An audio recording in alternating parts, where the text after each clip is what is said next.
What's up? It's your boy Rob from the They Gonna Feel Me podcast. And on this episode, one of the many topics that we discuss will be that of suicide.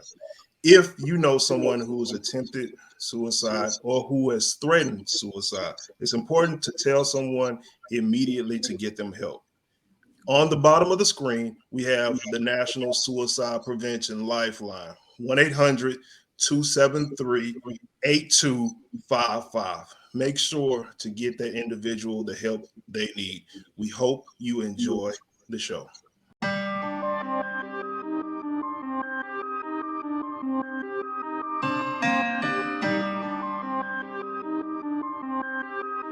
What it do, what it do, what it do. And welcome to another episode of the They Gon' Feel Me podcast, the home of authentic conversations by authentic men. I'm your host, Reezy. We got your boy, Chris Flores, representing for the black coaches out there trying to get paid, young, get paid. And then we got my boy, Al C. Ghost St. Patrick down there, representing for the ghost of the young Tyreek.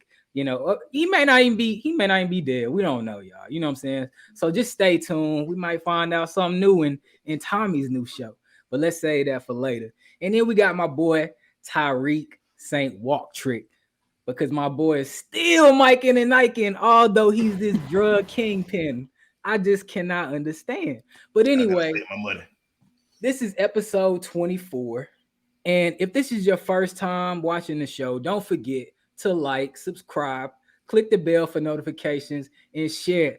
Tell your friend to tell a friend to tell your mama to tell your grandma, your grandpappy, all of them. But anyway, let's get to these topics, y'all. So our first topic of the day is a sad one. You know what I'm saying? This young lady, she was a former Miss USA, Cheslie Kryst, took her own life. She committed suicide. And she died at the age of 30. She actually fell from an apartment building in Manhattan. And it's pretty sad because she was a very beautiful young lady, black woman. And this is a topic that is really being brought up, the topic of mental health. And a lot of people are hurting, and dealing with stuff internally and not telling people. And so we want to get you guys thoughts about this young lady taking her own life and just on mental health in general, and what you think we can do as a community to help situations like this be prevented. You know, what's wild about that is that even in your description of her, and like the way I think we eventually think about anybody who takes their life, takes their life like in this horrible way. I think a lot of times we think about like all the things that the person has, their looks, their status, and you're like, wow, they seem like they had it sold together. And especially in this social media age, and we think that people have it sold together. In actuality, they don't. They get dealing with so many demons out there. And then something like this happens, and it's kind of like, you never speak to the whole person. I feel like you're only speaking to that representative that they use to hide the demons that they are dealing with day to day. And a lot of times, especially when people make a lot of jokes or they have like this real, I don't know, like flamboyant or highly, presentable personality. Turns out that they just be really a completely different person who's dealing with all kinds of just chemical imbalances or just like trauma and all these other things. And unfortunately, it ends in this way. And that's what's so sad about it. It's like it's sad that their internal doesn't match, the image that the image that we have of them. So. No, man, it's rough, to be honest. Looking at the story, reading about the story, because before she died a year ago, I want to say I read a post that she made, and it spoke, to her experiences being in the pageant, and it talked about the internet trolls. And to speak to your introduction and to what LC alluded to as well, like with the pageant. And because if you look at her, she had she was very physically fit, and she talked about how normally you would see a physically fit person and you would think, okay, that person, that person is in shape or blah, blah, blah. That person looks good. But in the pageant world where they want you to be a certain way and you look at normal pageants, they're waist thin, they're, they're of a different ethnicity. They have a certain image and body composition that they look for. And with her, she talked about, her having 6-pack abs and her arms and legs and everything being developed. People would make fun of her and they would talk, bad about her. And you would think mentally, like, what's going on? What's going on? What's going on with this situation? And also spoke to the internet trolls. And now we know that trolling is nothing new, but these past couple years, it's gotten more prevalent, with our society.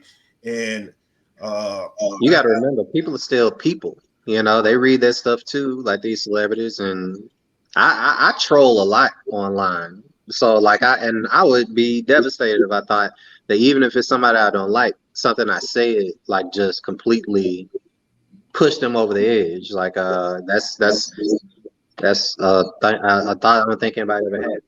That's definitely something to think about, because I think everybody at some point in time has made a comment, whether in passing on Twitter or Instagram or whatever your vehicle or platform is, that may have been insensitive. And some people search their name, a lot of times, and they see some of the things that people have written about them. And because we don't know the mental state that a lot of people are in, there could be something or enough to send them over the edge. But definitely, you can't always judge a book by its cover, because you don't know what's going on. And like you guys said, you don't know the inner demons that people are fighting as well. Yeah, true. I mean, that's one thing I will say. It's like you never know what the general public or anyone is going through, to be honest. And that's one thing that I've learned to understand, working with the general public.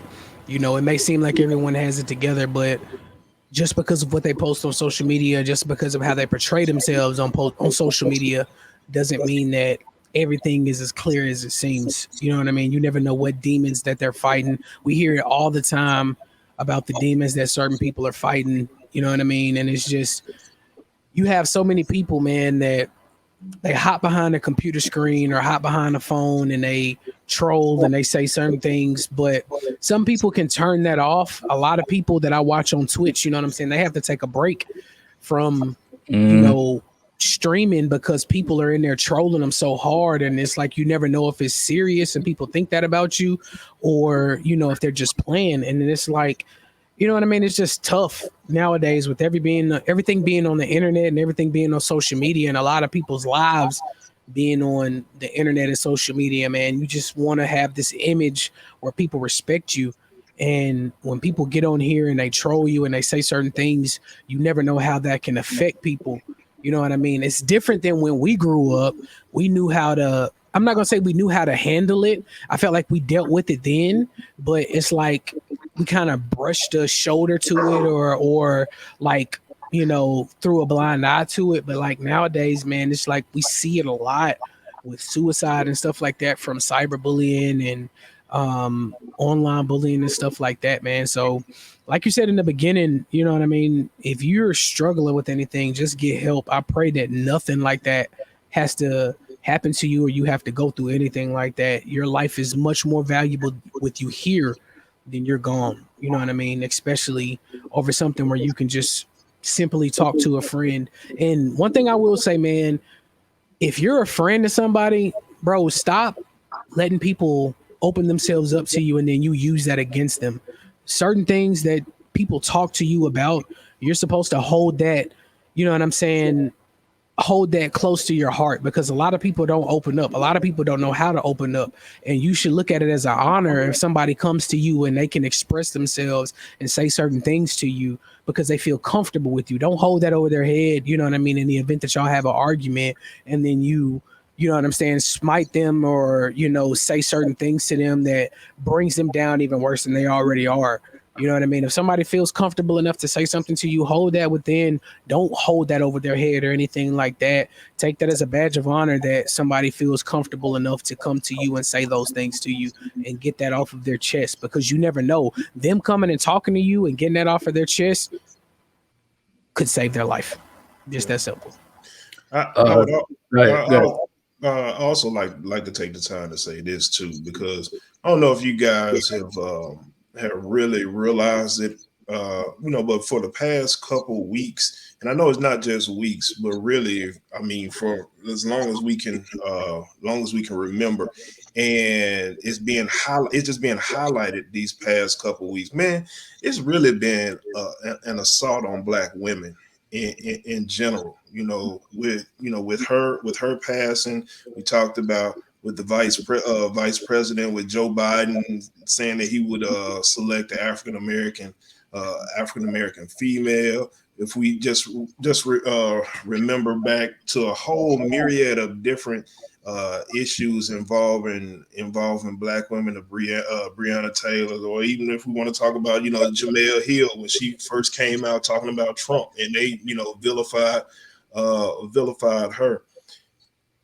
We really need to start protecting and building up our Black women.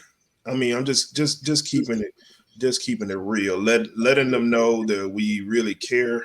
We really care about them, and we should always cultivate a safe haven for them. And I know I probably don't tell the women in my life that I love them as much as I should, but I need to do a better job of saying it, vocally saying it more, and helping to build up other women that you see walking around, with their head down. Just encourage them, that hey, you are special. Hey, people, you're valuable. There's worth in you.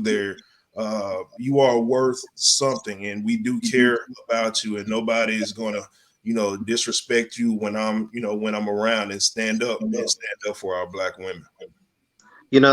And I don't mean to interrupt, but real popular social media fitness guru, I think her name is Massey Fit, Afro Latina. Just recently I saw that she posted kind of like something like what Chris, like the Chris lady, what she posted. And it was just kind of like talking about her fitness journey and the highs and lows that she experienced, like physically as well as mentally. I mean, she's a gorgeous woman and she had all these successes. And she talked about like just the fragility, I guess, of like her mental state after having a kid, her body weight being fluctuating, and just like I guess her personal demons she had toward her. And, I find it reminded me of another thing that I remember reading, how whenever we talk about Black women, like the thing that always gets tossed around and a lot of Black women say, and I even hear people make jokes about, is the strong Black woman. I'm a strong, independent Black woman, and someone made a good point of, it's sad that we always talk about the strong, independent Black woman, and we never talk about, just the fact that they are people at the end of the day. They shouldn't always be strong. They should have the room to be vulnerable. I mean, we think of white women and other races and women in general, and we think of how dainty and delicate they are. But then when you get the Black woman, it's a strong Black woman. And that's a lot to bear. Like to always have to be strong and basically be able to support a family, support themselves, stand up to the government and all the other social pressures that are out there, and maintain a positive self-image. Like that only, I feel, adds on to the issue of just mental health and just the demons that people end up dealing with. And it's really kind of like an issue that we all deal with in the Black community, because when it's all said and done, How many times in the Black community do we really just deal with our trauma and not make jokes or make memes or swallow our pride and not talk about these things? You know, I mean, fortunately, like mental health is a bigger thing now that people are talking about more, but we don't talk about it as much as we need to. You know, and there's a lot that we go through as Black people. We see it on the media day after day. You really need to like curtail and control that as best we possibly can. Now, I ain't trying to talk forever. Nah, man, I think y'all said pretty much everything that needs to be said, man. It's a sad situation. It's a lot that needs to be changed within our community, with how we view our women and just, our mental health in general, Like I feel like we've been taught to kind of brush it off and treat it as no big deal, or we'll get over it, or it's not a big issue, just pray about it and keep it moving. But it's more serious than that. And you see a lot of young people taking their own lives, and then add on to that COVID and people being in solitude and having to deal with their own thoughts. That just adds even more pressure and insult to injury, because when some people can't handle being at home by themselves or being at home with their own thoughts, and because some people are battling internal demons, they have voices in their head that tell them to do some bad things, and whether people want to believe it or not, is definitely true. So I mean, we definitely need to focus on getting help for our people in our community, and hopefully creating a positive environment, for the next generation, so they can express themselves and be able to get the help that they need. But anyway, moving on to the next topic, we have former NFL head coach of the Miami Dolphins, Brian Flores, is suing the NFL and three of his teams, including, I believe, the Giants, the Dolphins, and the Denver Broncos, for racist hiring practices.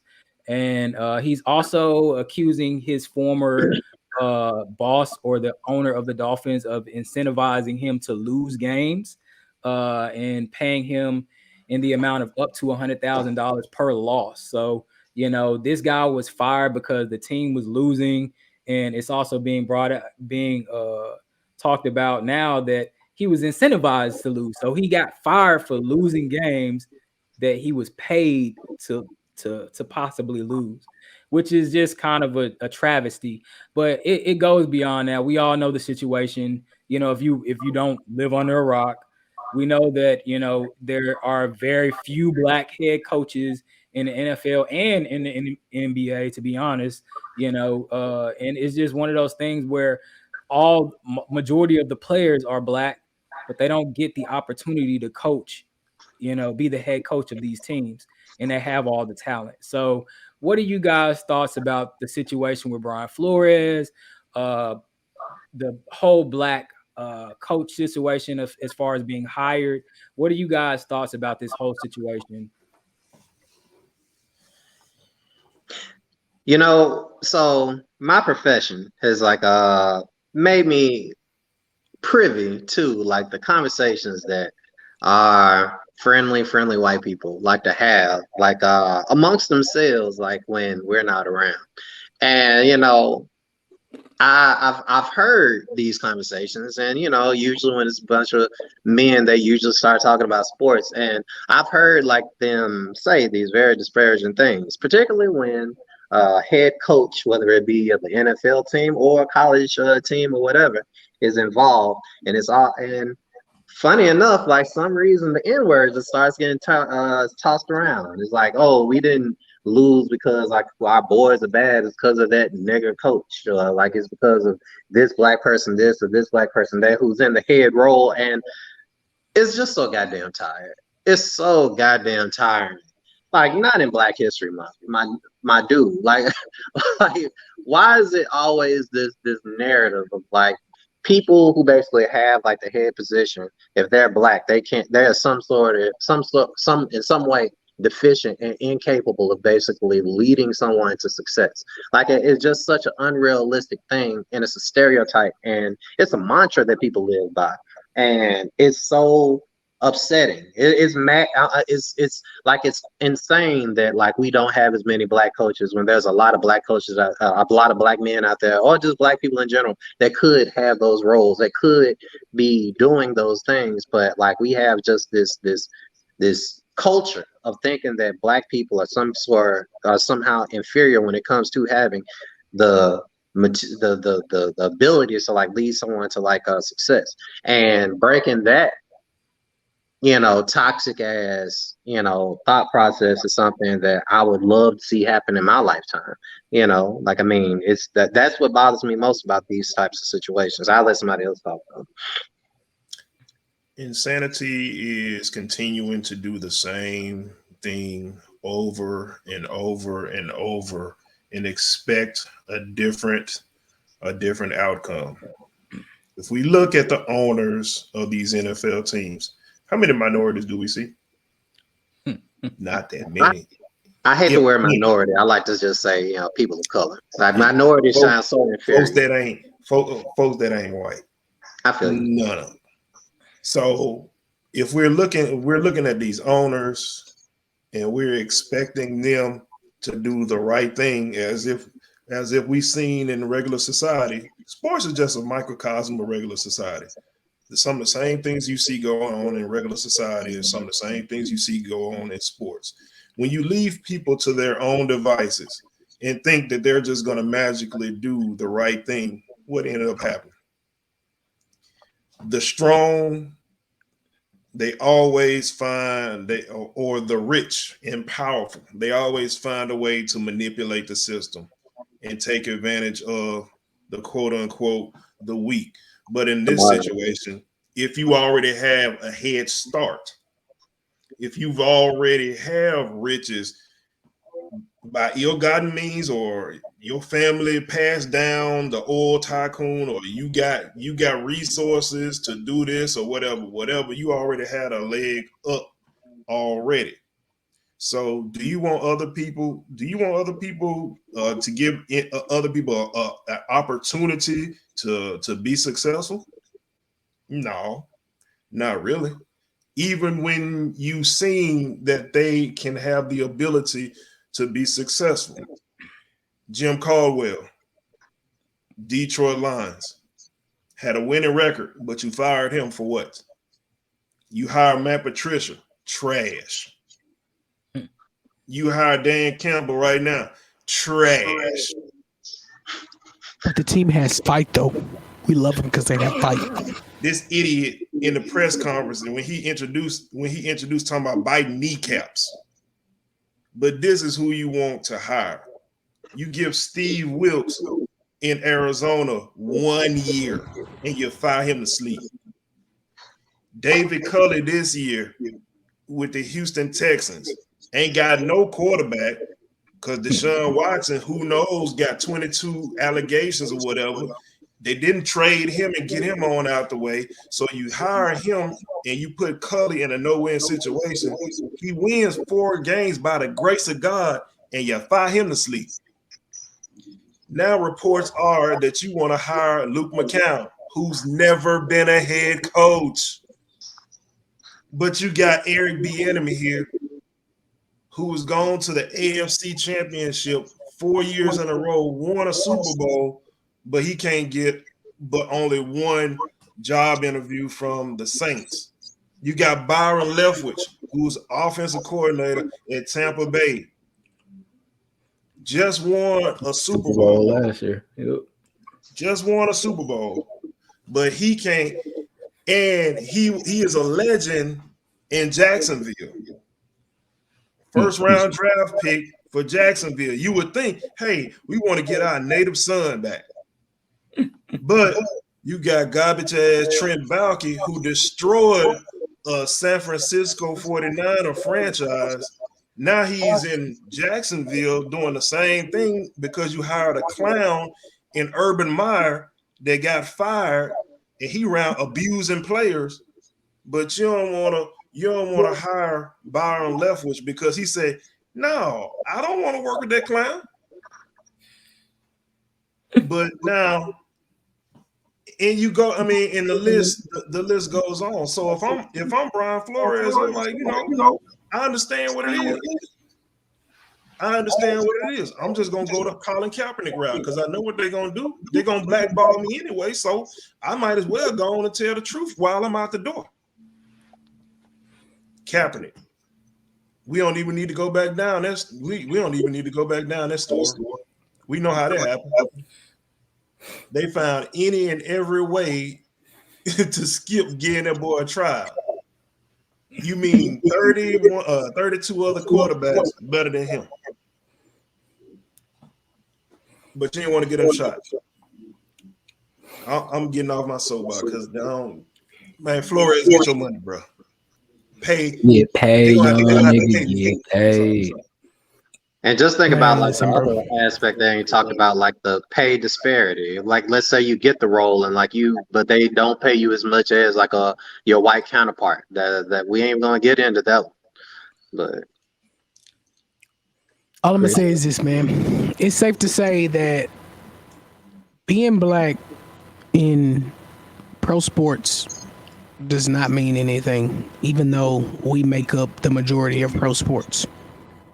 Ironically, when we look at how black quarterbacks are portrayed versus white quarterbacks, that's already a telling sign by itself, right? We gauge black quarterbacks on a higher scope, microscope, whatever the fuck you want to call it, than we do white quarterbacks. So if Lamar Jackson would have been in Ryan Tannehill's spot and he would have threw 3 interceptions, being the number 1 seed. Oh, he got it, by the way. He would be deemed as, not a great quarterback, can't lead a franchise, this, that, and the third, whatever you want to call it. But, we got quarterbacks like Joe Burrow come out here and get sacked 9 times, and his defense steps up and he's a god. But, that's neither here nor there. I mean, the whole situation is just BS, bro. And when you look at it, when you look at these organizations that he's been tied to, when you look at these organizations that do hire black not quarterbacks, but black head coaches, and they get fired after 1 year or after so many years, it's like, he can't be doing nothing but telling the truth. Because when we look at these organizations, what have they done? How have they tried to progress and be better?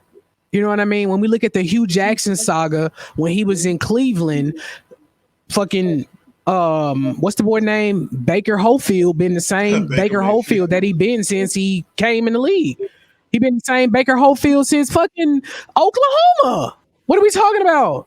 The motherfucker can't throw. He trash. He had Odell Beckham. The motherfucker that made it to the Super Bowl. He went to the Rams for half a year. He's already going to the Super Bowl. But we sitting up here talking about Baker Mayfield needs more fucking assistance with receivers. What are we saying?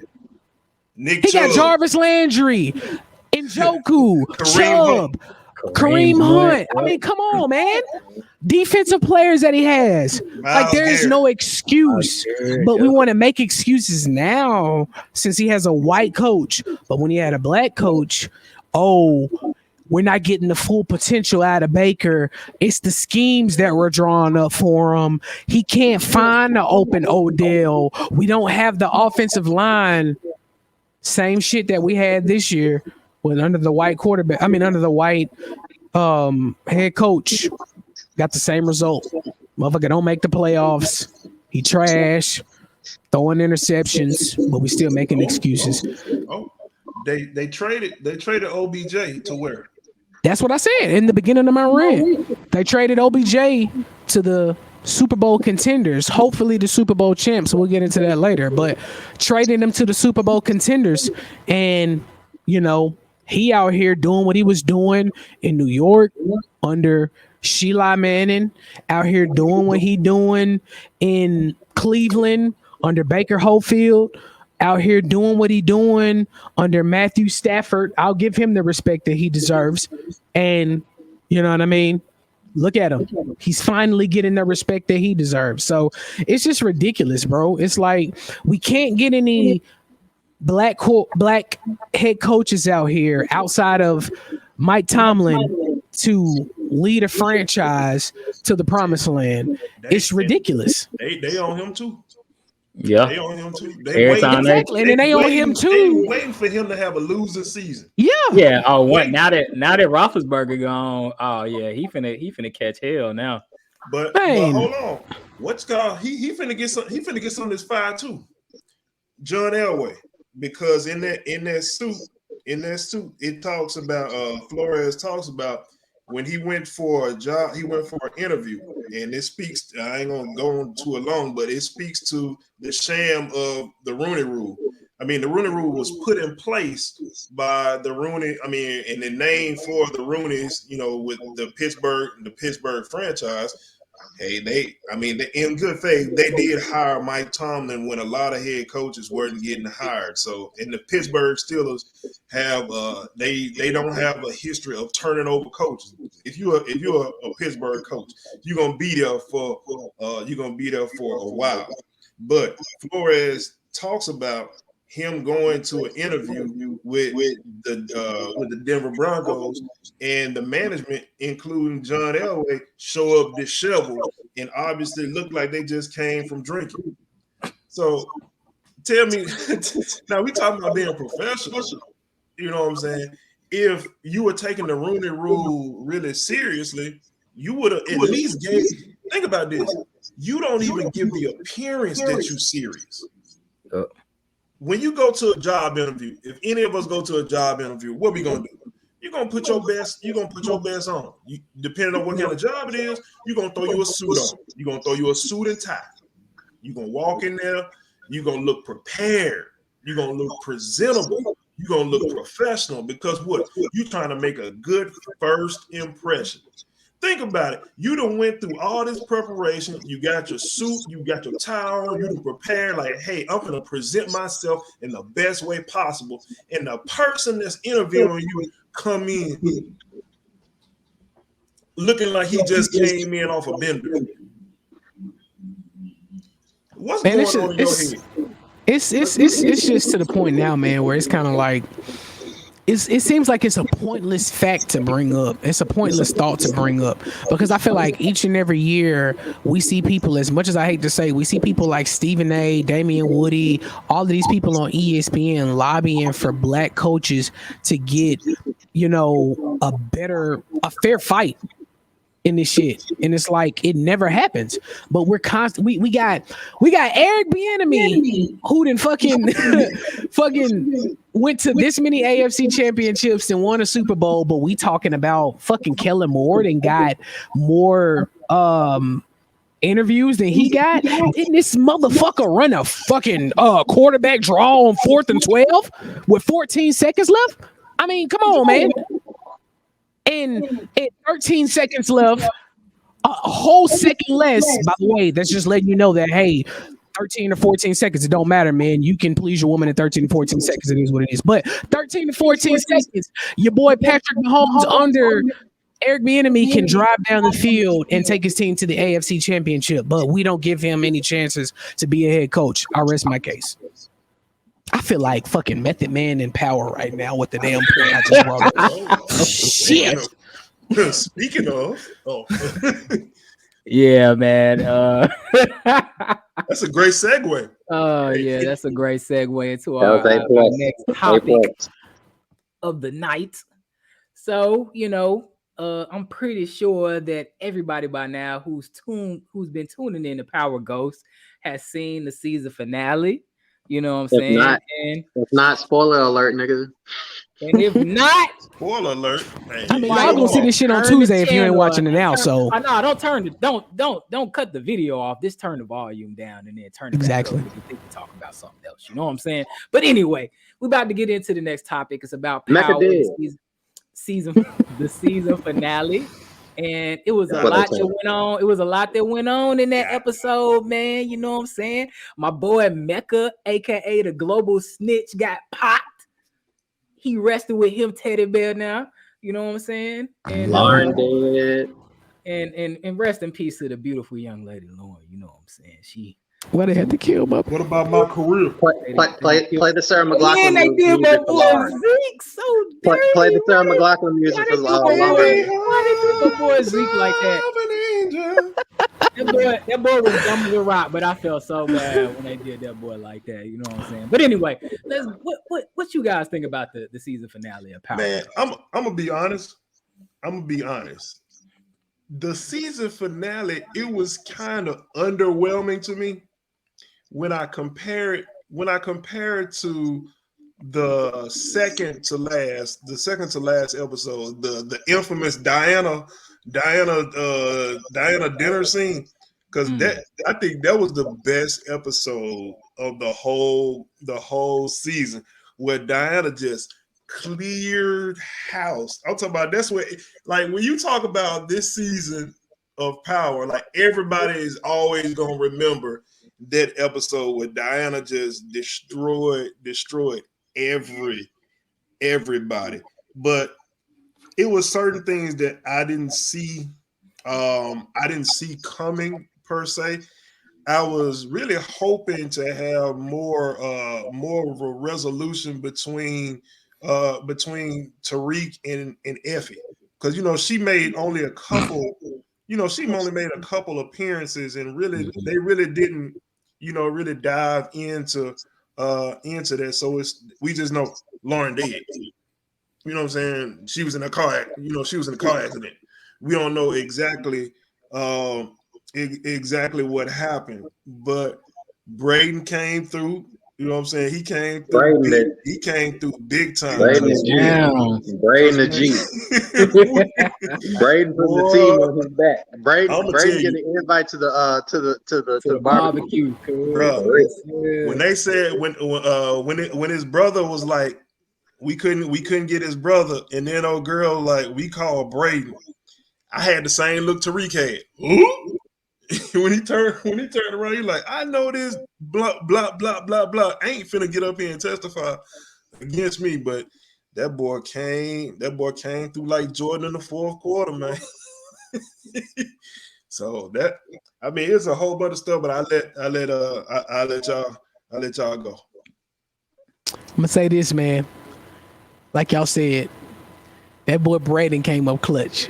Even though I knew he was gonna come up clutch, when I saw the preview going from the episode before this one, I knew he wasn't gonna get on stage and snitch on Tariq. Come on, man. They had the shit so well put together, and going back in the race, it's so obvious to see how a motherfucking white person can get on stand and they can lie, and how easy they can make it look. You know what I mean? But anyway, it goes, man. Shout out to he lied his ass off.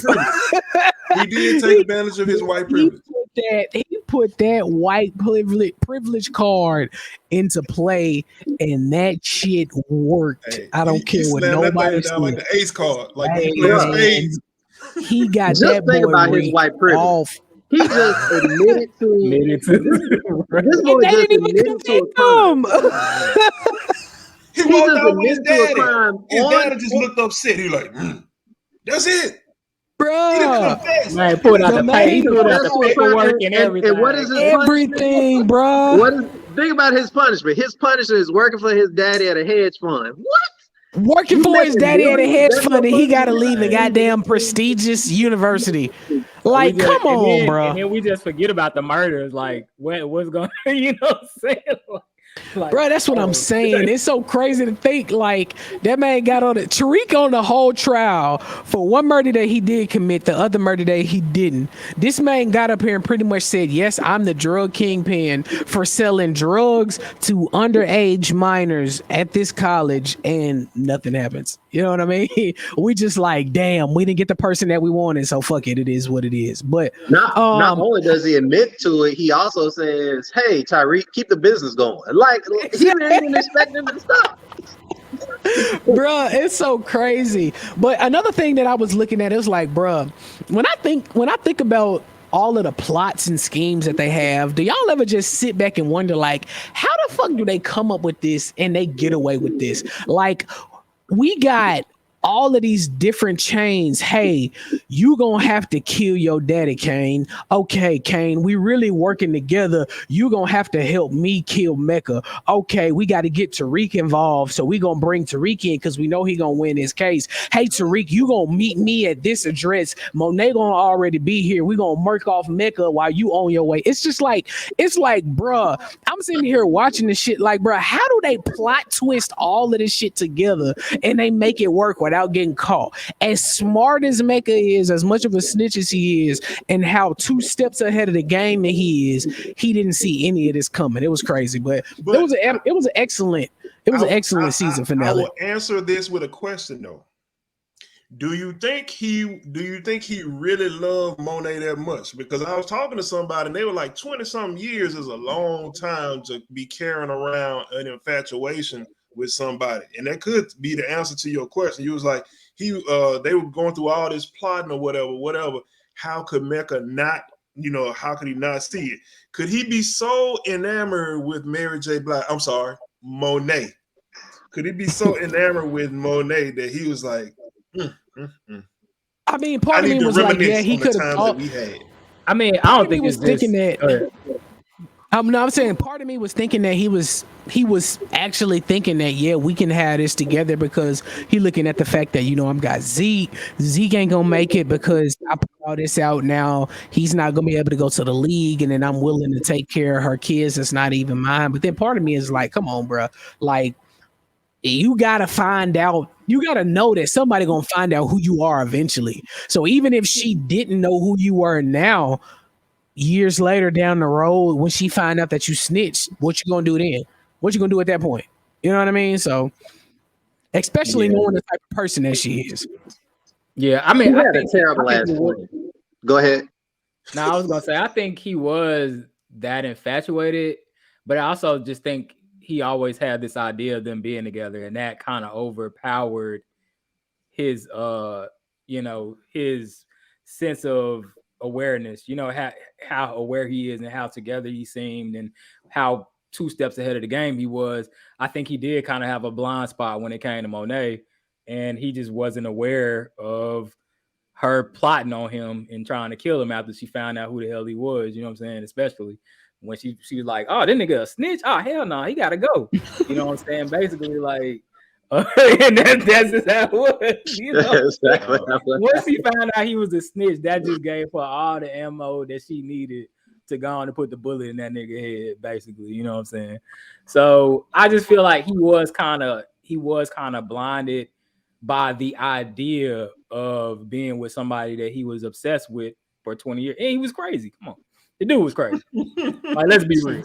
Like, the man was cuckoo for Cocoa Puffs, bro. I'm gonna tell you, a low key funny, hilarious scene though was when Councilman Tate was meeting with the DNC chair, and the boy was like, nigger. Like, he ain't saying though. That was Tate. Yeah, that was Tate saying that because he knew he wanted to say that. Well, he wanted to say that shit. He said, what? Like, yeah, when he said that, I was like, whoa. He wanted to say that shit so bad. That's what got you in trouble the first time. But I'm gonna be honest with you though, man. Part of me is wondering, you know what I'm saying, knowing the relationship that Ghost and Tate had, seeing that he's now getting back into the seat, and knowing the future of kind of what's gonna happen going forward, especially seeing that Tariq got what he wanted, his sister back, being protected by his mom and all this type of stuff. It kind of has me wondering what Tate is going to do to try to throw smut on the name of Tariq. And then it also, like, when you look at it, and I don't know if it's just me looking, you know what I'm saying, at the scope of regular power going into the power book of Ghost, but that boy Tariq falling into the exact same path that his daddy fell into, bro. Because like I said before, I didn't completely say it, but one thing that I did say was, one thing that one of y'all said was, what's her Effie reminds y'all of Tasha, and that's exactly that boy Rob. That's what he said. She reminds you of Tasha, and I to me personally, I don't feel like Lauren is dead. I feel like she let that man slide off. She let her slide off. into the sunset. I really don't because she has so much respect for Tariq. I don't feel like she killed Lauren.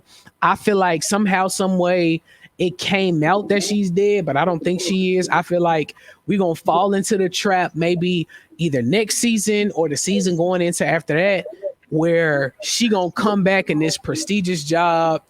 He gonna get with Effie all the next season. They gonna be running this, criminal compound, and then he gonna fall right back into the same path that his dad fell into, where he got Effie, but he gonna see Lauren, and he gonna try to reconnect, and shit gonna go sideways. That's just how I feel.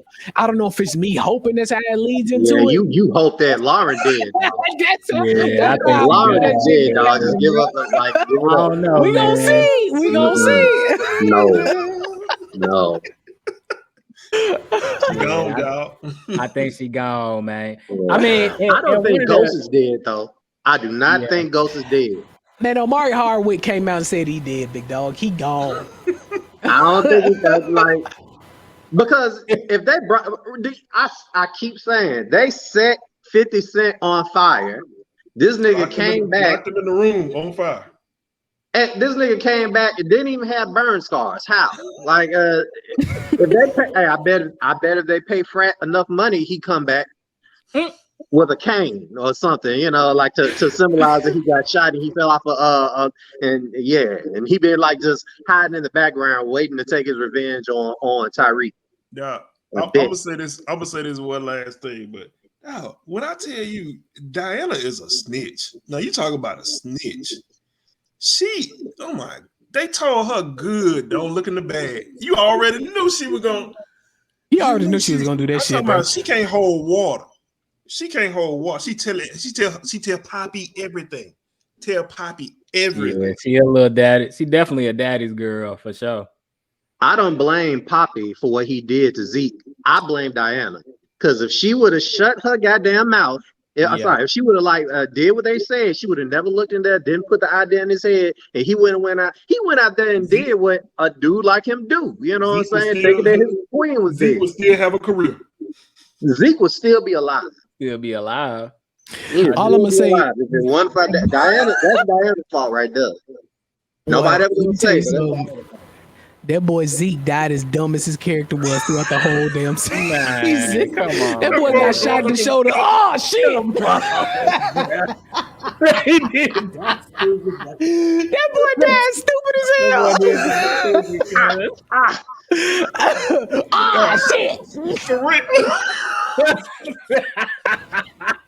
Did anybody else find it kind of funny after he went to the police station?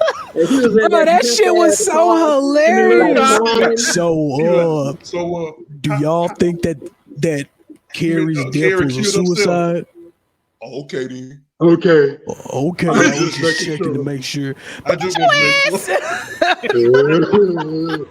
Like that would have been my cue as a defender. Hold on, I need to ask him some more questions because he seemed like he exactly. I'm like, you made yourself. I felt like dude didn't want to beat up on him because he knew he exposed him and beat up on him as much as he possibly could in the beginning of the season.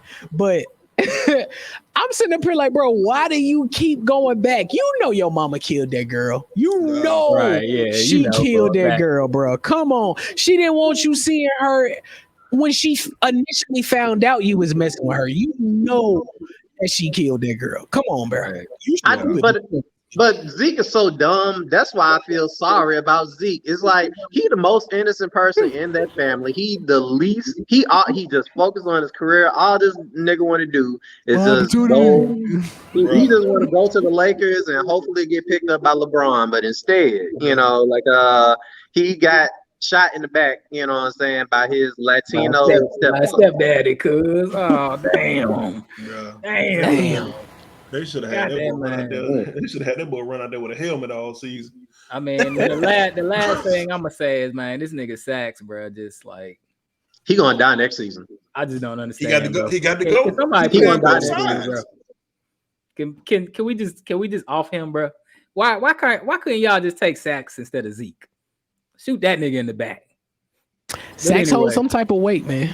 But anyway, moving on into our final topic of tonight.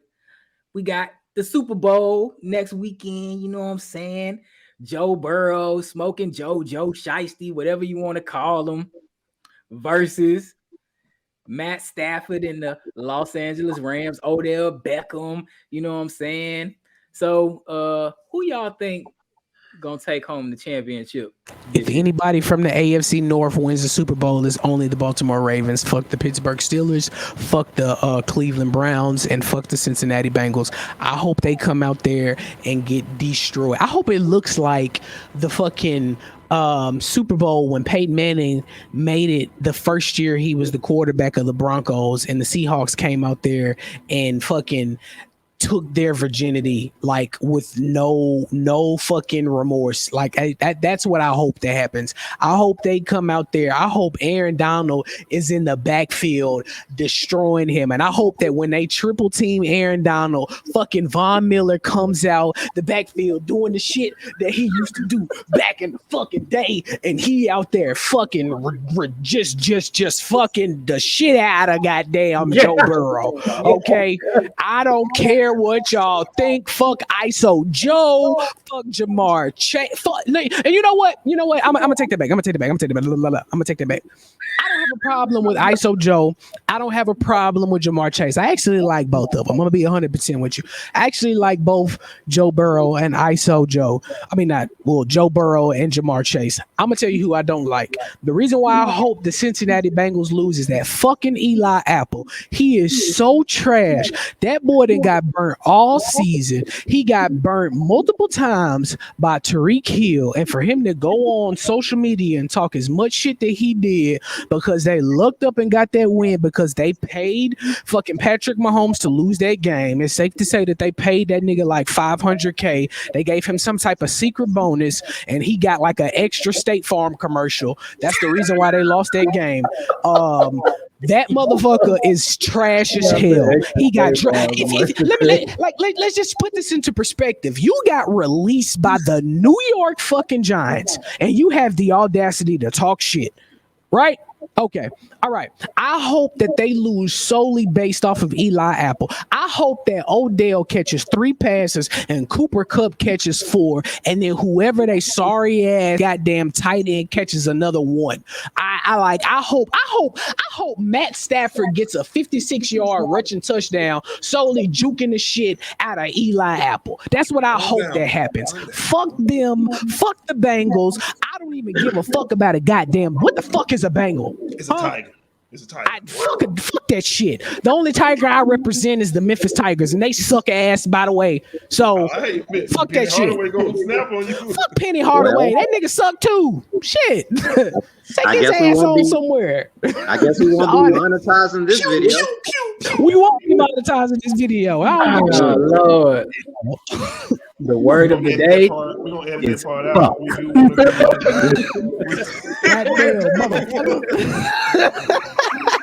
But real talk before young Drost went on his diatribe.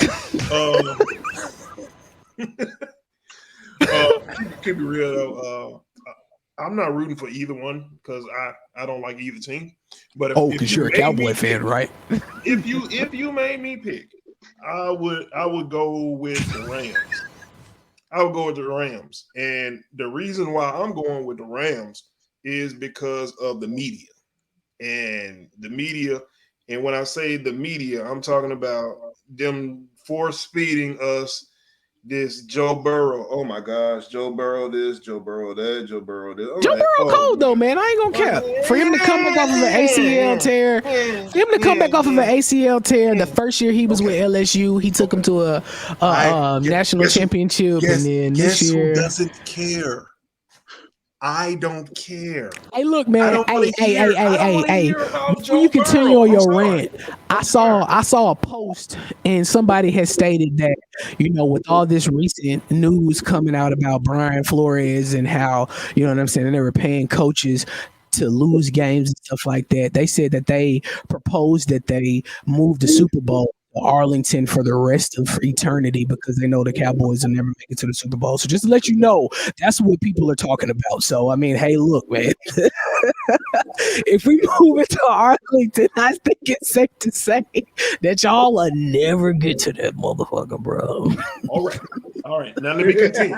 Like I was saying, I don't want to hear anything else about Joe Burrow. I could care less.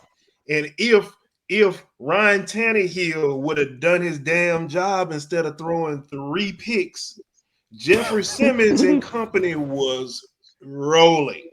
They were feasting. They were putting in work. 9 sacks. 9 sacks.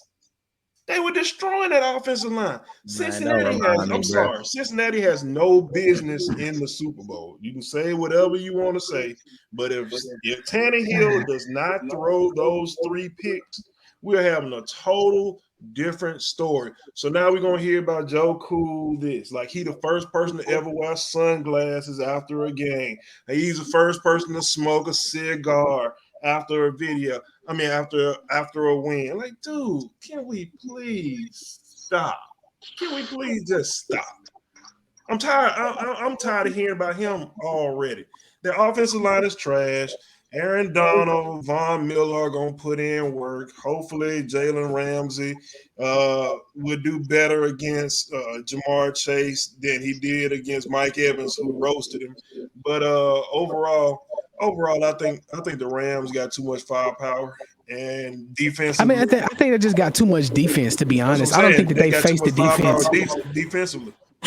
I don't even think it's going to be an offensive game. I think that defense will actually score more points than the offense scores. To be a whole being with you, I feel like Matt Stafford is going to really nut up and be kind of a prisoner of the moment and be kind of shocked at what he's going to see in the Super Bowl. I really feel like Aaron Donald already being there, Jalen Ramsey being close to there, and Von Miller being there. I feel like them 3 alone, that big 3 alone, is going to wreak havoc. I think they're going to shut down Jamar Chase. T. Higgins will get his thing going. Jamar Chase may have a touchdown or 2, but I think your boy ISO Joe going to throw at least 2 picks. I'll say my little quick thing. I don't care about either team. I'm pulling for like the commercials. The NFL, the halftime commercials.